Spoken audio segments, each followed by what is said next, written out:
So it might sound weird at first, but I want to talk about mind control right now. So you might think mind control like fucking some science fiction movie or some fucking classified government experiment or some shit like that. But in reality, a lot of us, most of us probably, maybe even all of us, allow other people to control our minds almost every day, sometimes every day. The idea behind that is anytime someone changes your emotional state. So I'll just list some examples, like somebody calls you a name on the internet, or a friend does something like stabs you in the back or some kind of weird shit like that.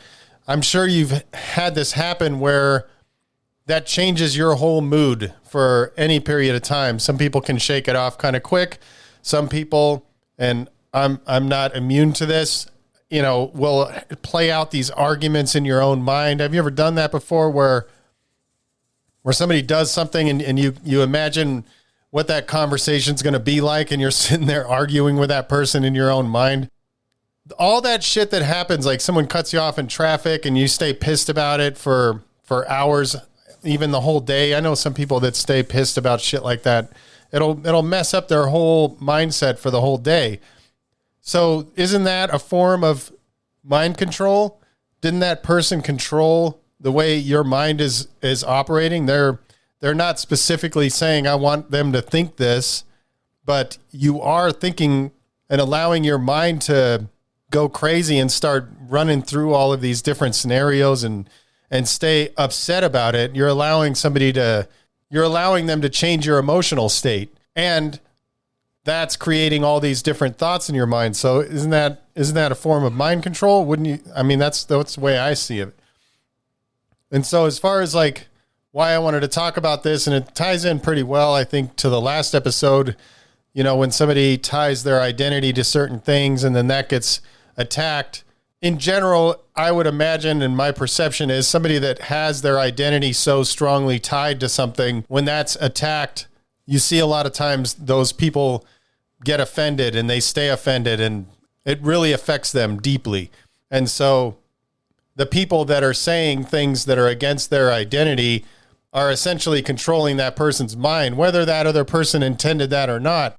And so the impact on it on you, if you allow people to do that, is obviously it's fucking with your mental health.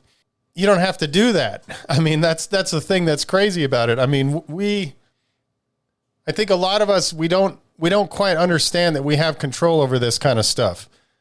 That's where I think it's like, not that we're stupid or anything like that. It's just that we just don't know. We're not aware that these things are happening. So when somebody pisses me off, now from this place of awareness, it's a lot easier to say, you know, this happened. I'm not going to allow this to control where my head's at, you know, and it doesn't mean that I succeed at it all the time. The more I practice, the more I get better at not allowing these things to really change my emotional state.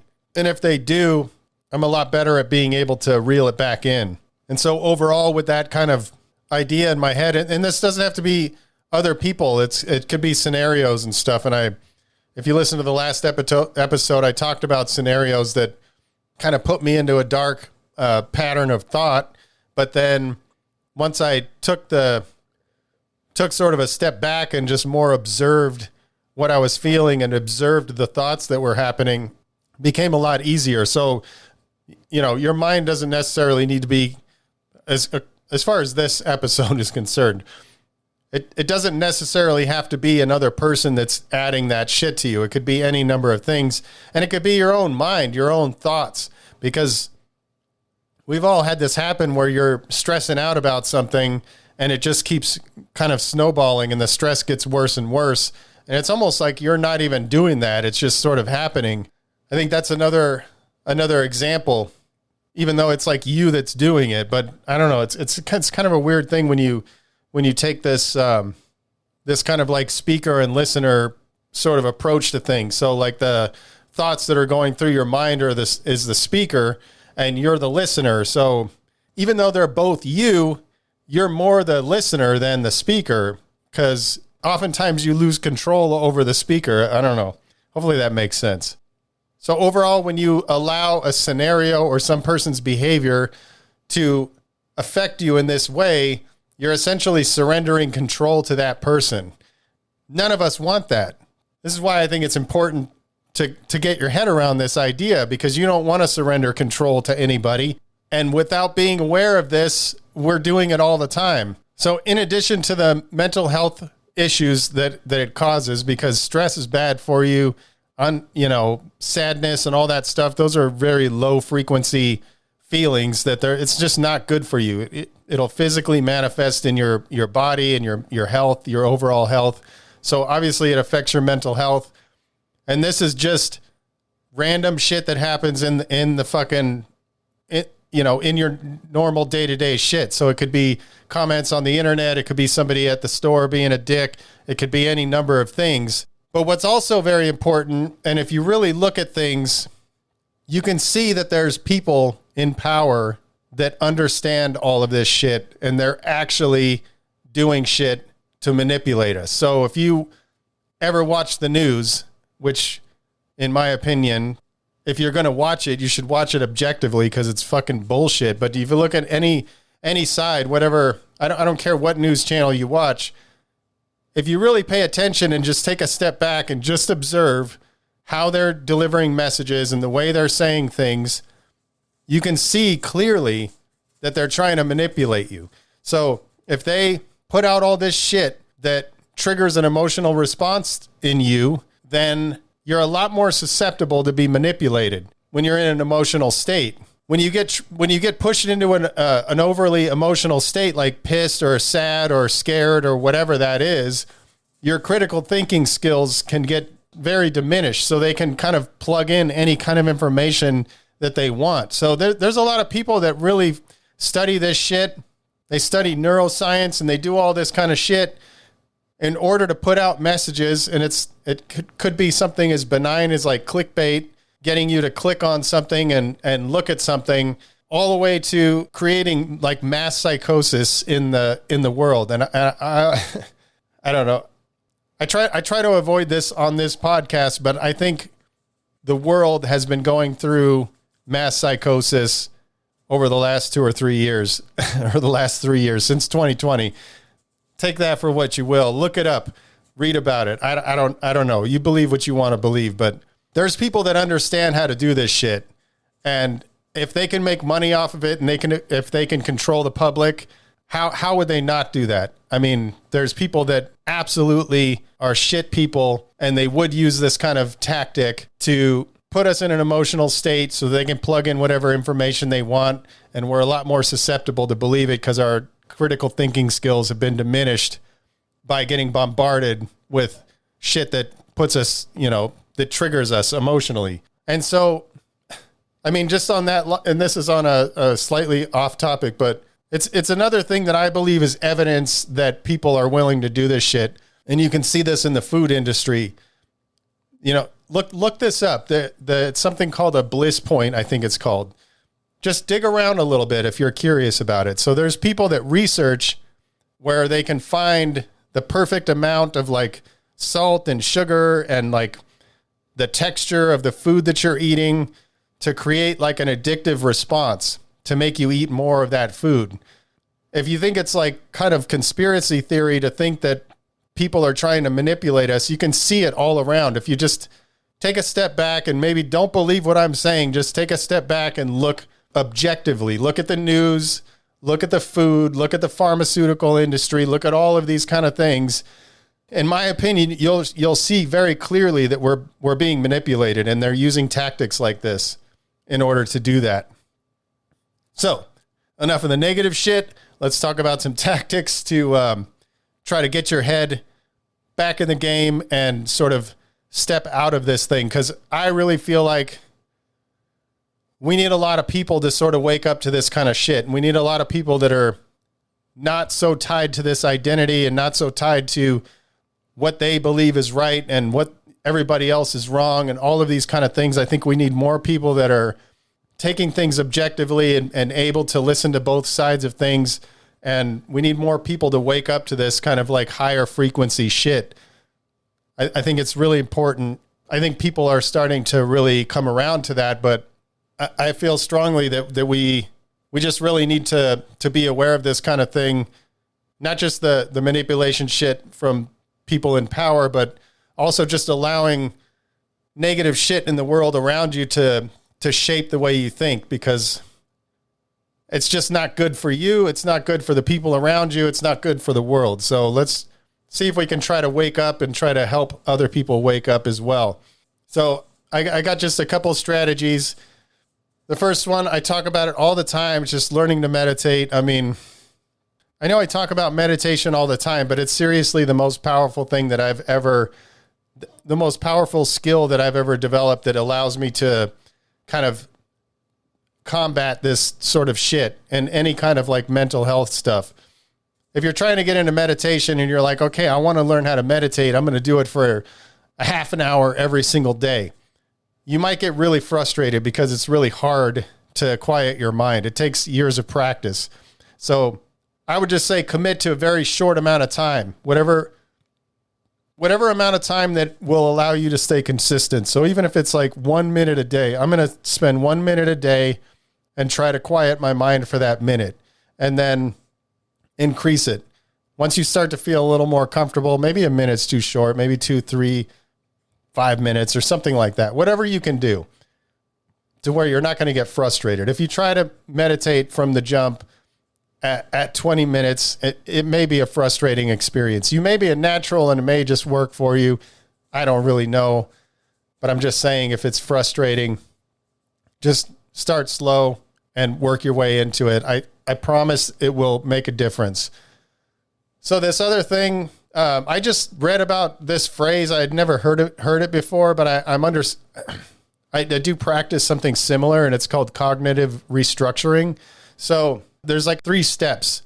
First, you identify negative thoughts. So let's say somebody does something and you're doing that thing where you're running through all this shit in your mind and you realize like you've spent multiple days on this. And I've done this before. Like I remember there was a time where my mind was running through this shit, somebody that I felt had done me wrong. You know, they were like trying to soil my reputation and all this kind of shit. I remember waking up and not literally from a sleep, but waking up from that thought pattern and be like, this has occupied my mind for like 3 days now, and I got to shut this off. So the first step, identify negative thoughts. So when you're doing that and you are able to step out of that emotional state and be like, what's happening here? Identify the negative thoughts, really just watch it, pay attention to it. You could allow yourself to have those feelings for a little bit of time. But then after that, the next step is to challenge those thoughts. So one thing you could do is, let's say somebody does something like I was saying, somebody was going around and saying that I did things that I didn't do, and it was getting back to me. And I was like, this person's trying to ruin my reputation and all this kind of stuff. So step 2, what I could have done at the time was objectively look at it and see what's valid. Kind of ask myself, is this thought based on facts or is it my interpretation? And in that case, obviously people were coming back and saying, hey, these people are saying this shit about you. So as far as like what I heard, you know, obviously it seems like it's fact, but I don't know for sure. But as far as like my response, another way you could kind of go about it is like, even if it is true and even if this does happen, and how are you interpreting that information? Are you making it worse than it should have been? And in my case, that shit had no effect on my life whatsoever. Like anybody that told me that, I was like, well, that's bullshit. Here's what really happened. And nothing ever happened out of it. So my mind was occupied with this for days for no reason, because even though that shit was really happening, does it really affect my life one way or the other? Not really. I mean, actually it didn't affect me at all. And it was me that allowed it to affect me. My own mind made it worse than what they were doing. So when you're challenging those negative thoughts, maybe that's the way you do it. Maybe it's like, yeah, this stuff is really happening, but how bad really is it? What's the worst thing that could happen? What am I going to do to move past this? And then the third step is to replace the negative thoughts. And this was I had talked about this before. I think the episode was called like Relentless Solution Focus. It was from a book with that title. And it's very similar to this. So when you're having negative thoughts, you're going to feel that in your body, you're going to feel it in your gut. So that's a trigger to take a step back and identify what's going on, and then shift your mind over to positive thoughts. In the case of the relentless solution focus, it's start figuring out solutions. So a lot of times I'll get stressed out about business, or I'll get stressed out about certain things. Like I have a perfect example. Like I tend to, my my emotional state can get sent out of control based on sales numbers, because I'm running a business. I have I have a growing team. I have people that are relying on me. So it's very stressful when I see the numbers dip, even though that's like a normal part of running a business. Like there's never like month over month over month, and every month you're making more than the last month. Like you'll go up, and then you'll go down a little, and you'll go up. And then if you look at it over time, at least in my business, if I look at it over time, it's consistently going up, even though like we go down on the way up. There's like peaks and valleys on the way. So when my mind sees the numbers going down, I get stressed out, and I start thinking, oh shit, like this is it. Everything's going to start falling apart. So then I'll take a step back. I'll challenge those thoughts. I'll look at sales trends and see if, do we normally have a dip, in this time? It's just a matter of looking at it objectively. And then from there, replace those negative thoughts with positive thoughts.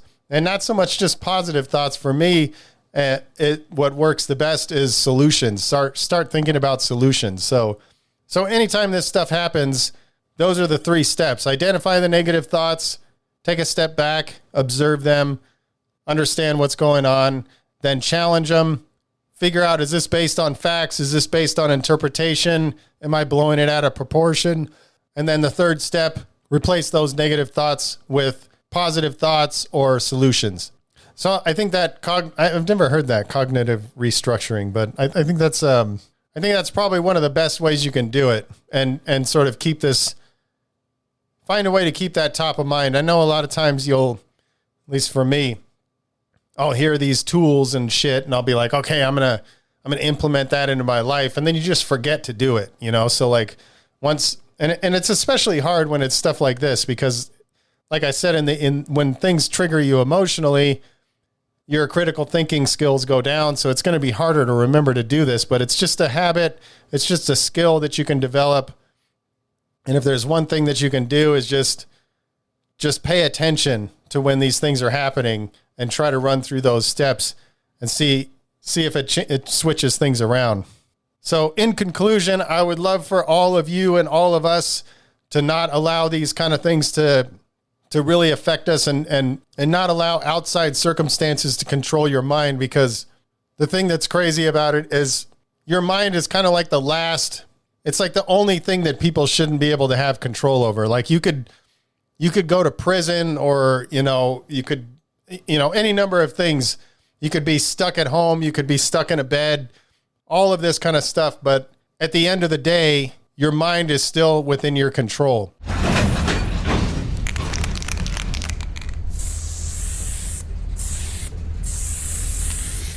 All right. Good. Appreciate each and every one of you guys who are supporting the cause and continue to spread the love. And stay up.